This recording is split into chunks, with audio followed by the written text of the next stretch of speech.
Hello, Wildcats. This is Miss Ivy here from Monday's Marvelous Book Talk. So first, before I share the book talk with you, I wanted to remind you, several of your English teachers have been passing out late book notices. So we do not charge late fines, but it's still important that you get your book turned in on time. What happens is a lot of people will come in and want a certain book, and it's constantly checked out. So if you are not actively reading that book, you need to go ahead and turn it in. If you've lost the book, then you need to visit with me about how much it's going to cost to replace it. If you are still reading it, but you get a notice that your book is late, then you need to stop by the library with that book to renew it. Okay, so now on with the book talk. Today I'm sharing with you Branded. So in this one, our main character, Oswald, walks into the gym wearing a suit and tie and, button-up coat and everything, and people are in shock. They didn't even know that he owned a tie.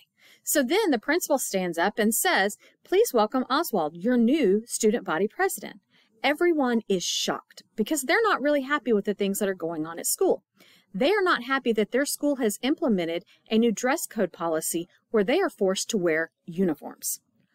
Oswald doesn't really care. He just wants to go on with life, and he is, busy pursuing his newfound passion for social justice. But then he realizes that there are a lot of things in common with what he's interested in and what's going on with the school uniforms. So he learns that these two things might be more related than what he thought. So is he able to help his community and the school? To find out, read Branded. This is Miss Ivy coming at you from your Wayside Library.